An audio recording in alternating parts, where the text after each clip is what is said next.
use arguing, gentlemen. I'm not going to Oklahoma. I'm staying right here in New York and taking flying lessons. But you don't understand, honey. This time I'm begging you to go with me on a business trip. But you'll have a wonderful time. There'll be clients to get messed up with, big deals to practically ruin, all the things you so dearly love. Well, I have a new love now, flying. Oh, but honey, I don't want you to break your neck. Well, you might as well save the talk till you get back, Dad. By then, I'll be flying faster than sound, and I won't even hear you. Yoo-hoo!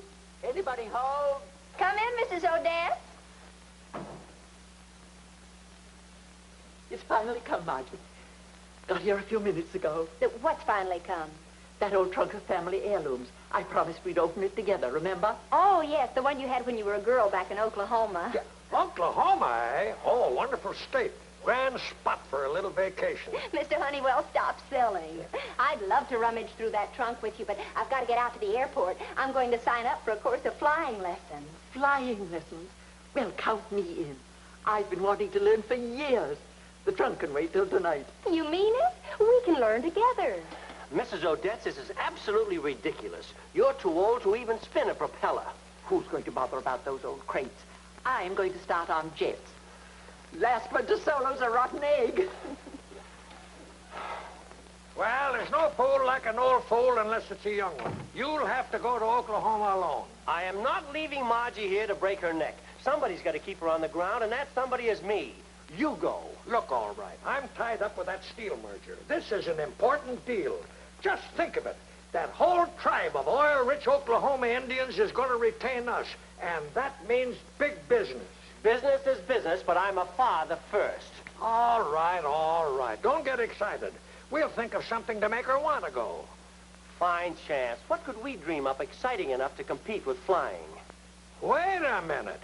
She wants excitement, eh? What could be more exciting than hunting for buried treasure? Buried treasure? Who ever heard of pirates in Oklahoma? Who said anything about pirates? I'm thinking of a lost gold mine. Come on, we've got to find a map maker. Map maker? I don't get it. You never do. That's the reason I'm president of the firm. Come on.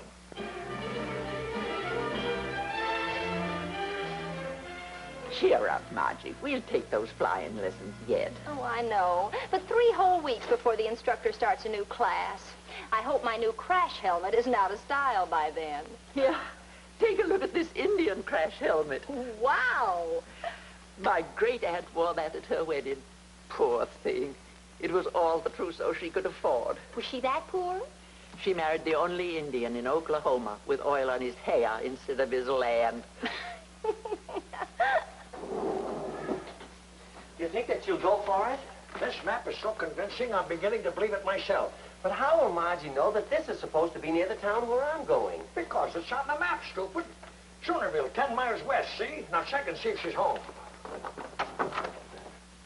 Margie? Margie, are you home? Oh, she's probably with Mrs. Odetts. I hope we're not too late. You sneak around the back and plant this map in the trunk. I'll create a diversion at the front door.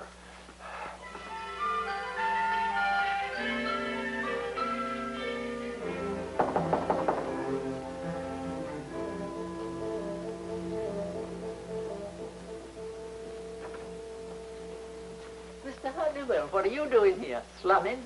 Now, I was looking for Mr. Albright. Why, hello, Margie. What are you made up for? I'm ready for a masquerade or a massacre. You can take your choice. Look out, Injuns, scalp 'em. You ought to see me in one of those rigs. I look like the Indian on the nickel. Or maybe the buffalo. Well, ladies, I won't take up any more of your time. I know you want to get back to all the goodies in that trunk. So I'll just say good evening. Oh, one of my dizzy spells. Oh, everything's going round and round and round. Mr. Honeywell. Oh, quick, I'm going to faint. Oh, Oh, Mr. Honeywell. Oh. You hold on to him, Mrs. Odetts. I'll go in the kitchen and get him some water. No, don't go in there. I mean, I'm all right now. Oh, I feel as fit as a fiddle. Have a pleasant evening, ladies.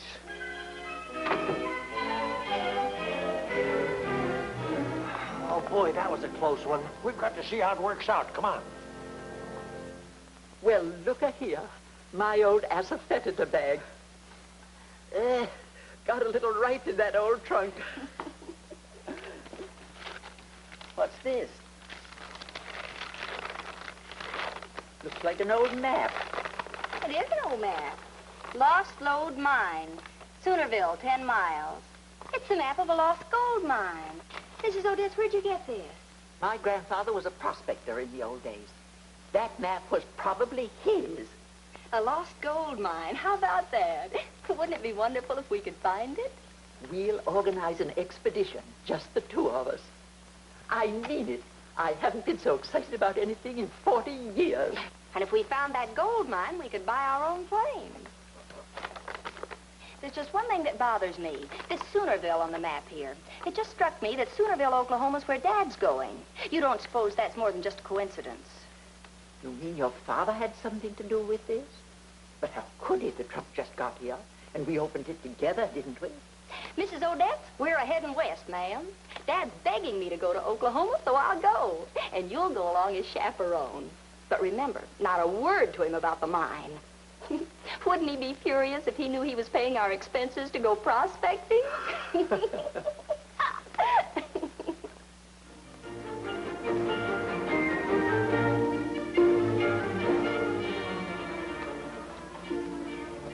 Mr. Albright will join us in a minute, Bill. Not us, he won't, Uncle John. I'm going fishing. Now, Bill, you're the head of the tribal council, and any contract I make is no good without your signature. You're the lawyer, Uncle John. I'm just a poor old Indian who'd rather go fishing than make money.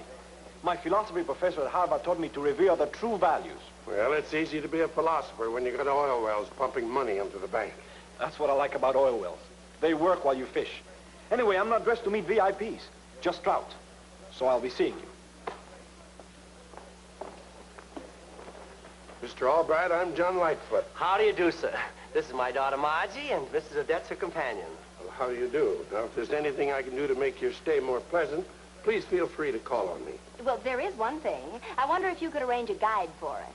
A guide? Oh, we don't want to bother Mr. Lightfoot. I'll find you some local character that would like to pick up a little extra cash.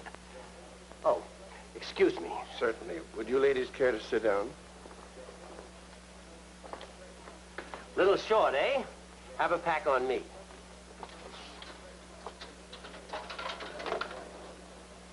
There you are. How would you like to earn yourself a few extra dollars? You look as if you could use it. Do you speak English? Sure. Me speak English. Oh, good. Fine. Now, how would you like to act as guide to my daughter who's going to do a little prospecting up in the back country? Oh, you got them daughter. Yes, yes. That's Margie right over there. Mister, you got them guide. Good. Now let me explain. She has a map of a lost gold mine, but it's a fake. I had it made myself. Oh, he big pale-face swindle, huh? Oh, no. I just want to keep her occupied while I attend to some business. Oh, I got you. You gonna swindle Indians? Oh, no, certainly not. I have a legitimate... Oh, but you wouldn't understand anyway. All you have to do is pretend to follow the map. And if she loses interest, plant some phony clues just to keep her busy. Okay. I keep her busy, you betcha. Now, here's $50 for yourself, plus expenses, of course. Come on now. I'll explain the rest of it to you later. Margie, I've engaged you a guide. Bill? Sure. Me heap good guide. You know this fellow? He's a reputable character? Oh, me character, all right. You tell him, John Lightfoot. Well, Bill can show you all the good fishing spots. Seems he prefers fishing to working. Well, Dad, you sure picked us a right good-looking guide. You arrange for the pack horses. Oh, and don't forget the picks and shovels. We might run into some interesting rock formations. And we want to get an early start. Pale-face squaws, be ready when sun up.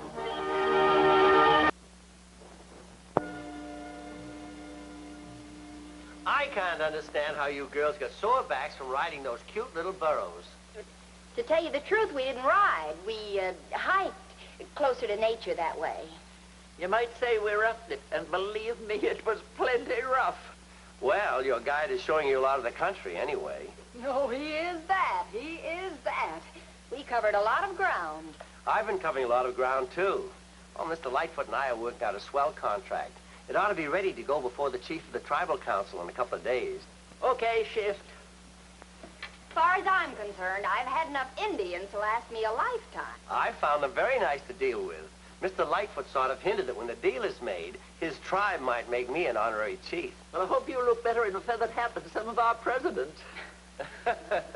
I'm going to let you girls get some sleep. You look pretty fagged out.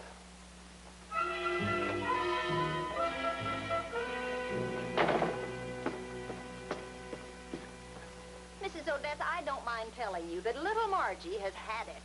We dug up half the desert today looking for Pete's grave, and what did we find? Just empty holes. But the grave is the most important landmark on the map. The line leads from there to the lost mine. So we've got to find the grave first. Well, if we don't dig up old Pete's bones tomorrow, I'm taking the first train back to New York and that cute flying instructor. And that is final. I've got to buy some bunion pads, or I won't even be able to walk the station tomorrow night. Come on, Margie.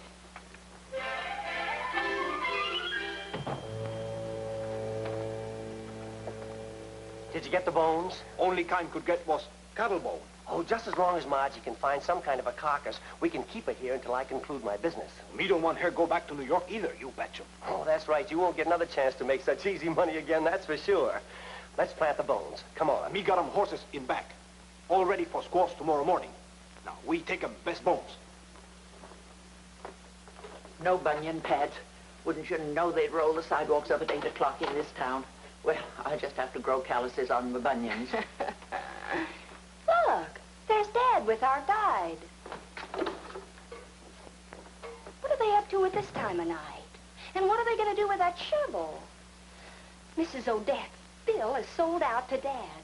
Sold out? Our gold mine. He's probably getting money from Dad to lead him to the lost lode. He must know where it is. Why, that double-crossing no good. We're going to let them lead us to the mine, and then we'll file our claim.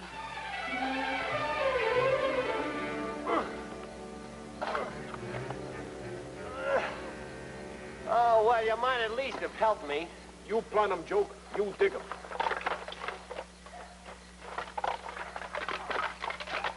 So, the whole thing was just a gag. I'd like to see her face when she finds these bones tomorrow.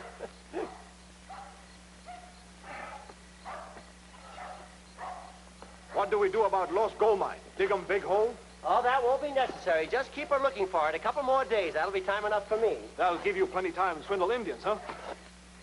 I've told you I'm not trying to swindle anyone. Oh, why waste time with a shiftless one like you? I'm going to deal with the chief himself. I've heard enough. Come on.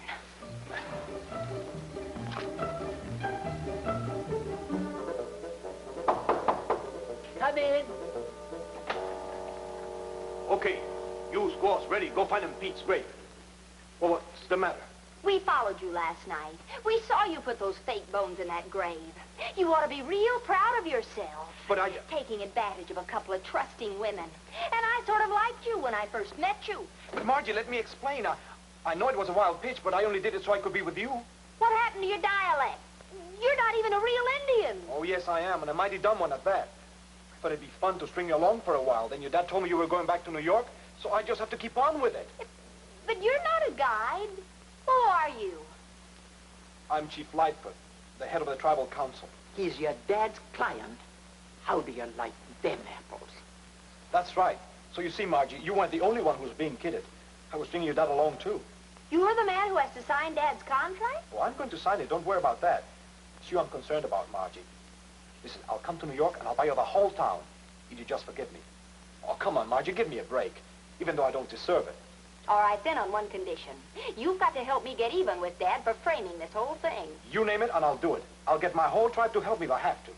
Well, Dad's got the idea that you folks might make him an honorary member of the tribe when you sign the contract. Why, yes, it's not an unusual custom with my people to honor an important person. All right, then. All I ask is that you go through with the ceremony, but with a few trimmings I have to suggest. And, mister, have I got 'em.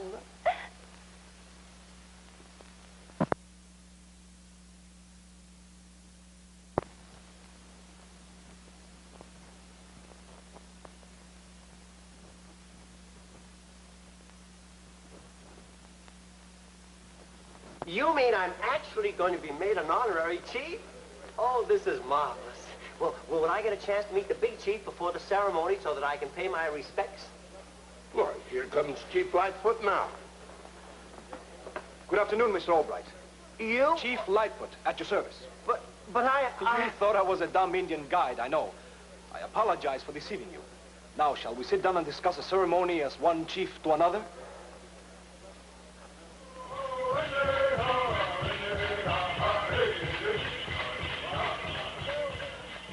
This is the most exciting night of my life, Bill. Or I should say, Chief. I don't want to upset you, but there's been a little hitch about the contract. Seems old Chief Warhorse won't sign with a paleface. He still lives in the past, I'm afraid. You mean the deal is off? No, provided you can stand the test. Now, tonight we'll make you a blood brother. That will pacify the old boy, and he'll have to sign because you'll be one of us. I must warn you, though, the ceremony is pretty rigorous. Don't worry about that, just so long as I don't mess up the deal. I'll go see if the council's ready.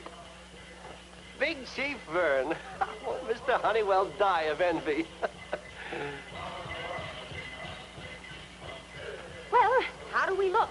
On you, war paint looks good. Are you all ready for the blood brother ceremony, medicine man? Oh, you betcha. All right, Chief Warhorse, you know what to do. Just make like sign language, and I'll interpret for your dad. Got it? Good.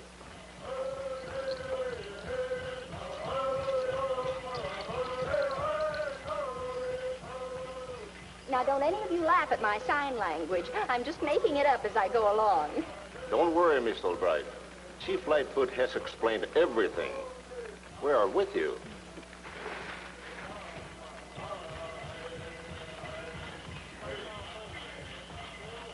Candidate Albright, you stand before the mighty Chief Warhorse. Pay your respects. How? How do you do, your chiefesty?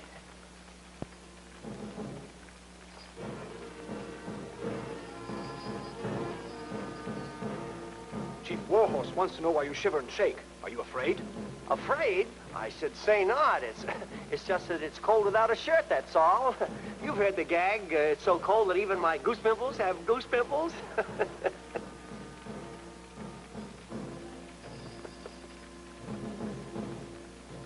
Chief Warhorse says that's a very old joke. You heard it the first time from General Custer. Now we'll proceed with the tests. There are two. One of strength and one of courage. You must pass them both to become a blood brother. What do I have to do? First, you must prove your courage equal to the courage of Chief Warhorse. Got your bottle of catsup.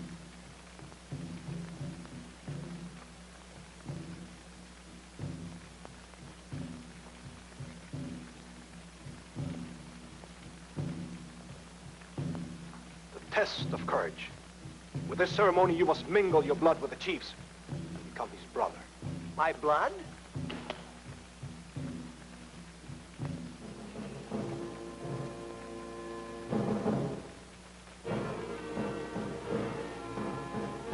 Oh, no! The chief says, you cut now. Try not to hit an artery. It is not good form to outbleed the chief. Artery? I can't cut myself. I faint even when I get a nosebleed.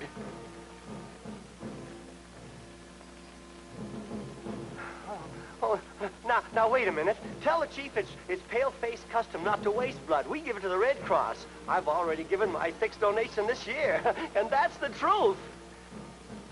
Ugala, topi spino, blood bank.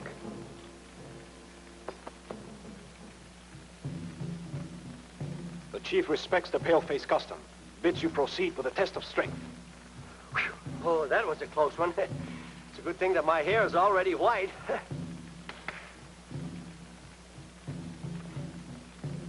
This is the chief's own bow and arrow. With it, he has killed many enemies. Well, this thing is taller than he is. The chief has a strength of 10. You must prove yourself his equal to become his brother.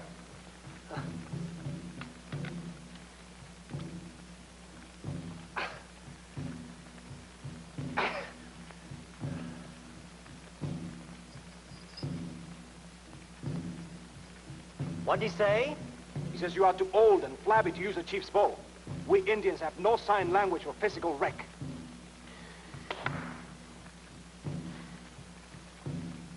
Try this. Belongs to the chief's grandson.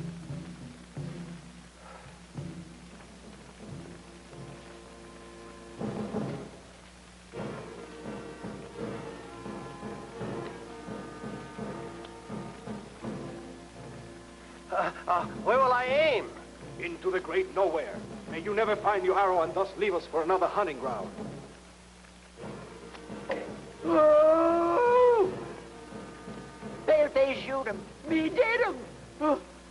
Good heavens, you hit the medicine man. No sign of contract. No sign of... It was an accident. I didn't mean to shoot the medicine man.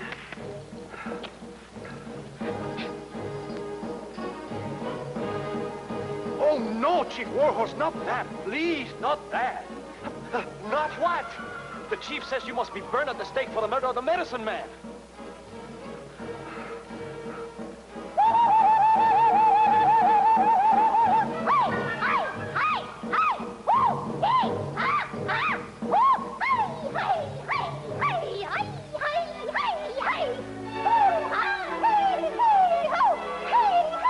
Margie!